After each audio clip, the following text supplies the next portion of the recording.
हमने अलीगढ़ मुस्लिम विश्वविद्यालय सुना, हमने लखनऊ विश्वविद्यालय सुना, हमने मेरठ विश्वविद्यालय सुना। ये भाजपाई जब से आए इन्होंने एक नया विश्वविद्यालय शुरू कर दिया, व्हाट्सएप विश्वविद्यालय। कौन सा विश्वविद्यालय? व्हाट्सएप विश्वविद्यालय। इस व्हाट्सएप विश्वविद्यालय में ताला लगाना चाहते हो कि नहीं लगाना चाहते? चाहते हैं। यहां बहुत खतरनाक ज्ञान मिलता है। क्या क्या ज्ञान मिलता है?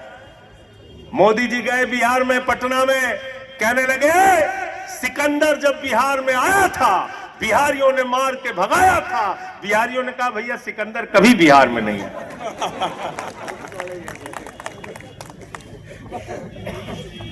फिर कहने लगे, गए संत कबीर नगर, कहने लगे संत कबीर जी, बाबा गोरखनाथ जी, बाबा गुरु नानक देव जी एक साथ बैठ के मीटिंग करते थे। पीछे से किसी ने कहा अरे भैया इनके जीवन काल में ही बहुत लंबा अंतर है, 100 साल का अंतर है।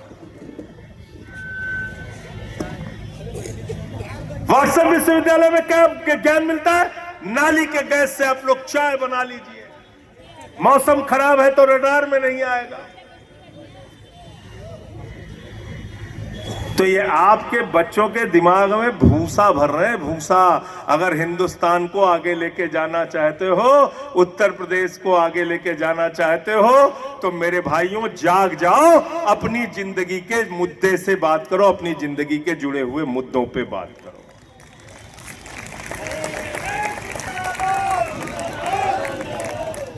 क्योंकि नुकसान तो तुम्हारा ये लोग जम कर रहे हैं।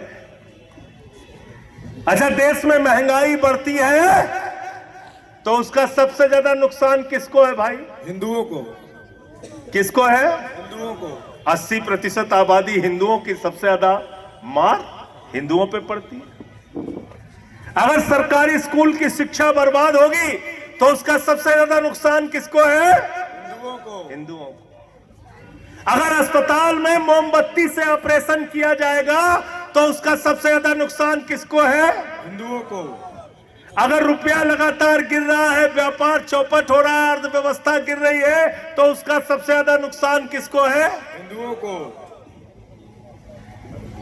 लेकिन एक चीज में तो खुश किए है ना कि अब्दुल को ठीक कर रहे हैं, बेटा तुम बर्बाद होते रहो। अब्दुल को ठीक कर रहे हैं, बेटा तुम। और कितने बहादुर है हमारे प्रधानमंत्री।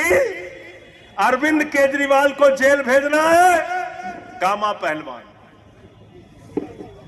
मनीष सिसोदिया, सत्येंद्र जैन को जेल भेजना है, दारा सिंह पहलवान। संजय सिंह को जेल में भेजना है, अंतरराष्ट्रीय रेसलर बन जाते हैं। और वो ट्रंप जब बेइज्जत करता है उसके मुंह, उसके सामने एक शब्द नहीं बोल पाते, एक शब्द नहीं बोलते। आज हमें भारत की प्रतिष्ठा का भी ख्याल है। कभी आपको ट्रंप अपमानित करता है मोदी जी, कभी चीन और अरुणाचल प्रदेश को अपने नक्शे में दिखाता है, कभी हमारे ऊपर टैरिफ के बाद टैरिफ लादा जाता है, कभी अमेरिका से भारत के नागरिकों को हाथ में बेड़ियां, पैरों में बेड़ियां, हाथ में हथकड़ी पहना के लाया जाता है। हमारा अपमान बार बार हो रहा अंतरराष्ट्रीय स्तर पे, वहां आपके मुंह से आवाज नहीं निकलती, वहां आप भीगी बिल्ली बन जाते हैं। अफसोस है दुनिया के सबसे बड़े लोकतंत्र का प्रधानमंत्री इतना कमजोर और इतना चुपचाप मौन मोदी बन गया है। इन लोगों के सामने ये दुर्भाग्यपूर्ण स्थिति है। नरेंद्र मोदी शर्म करो, नरेंद्र मोदी होश में आओ।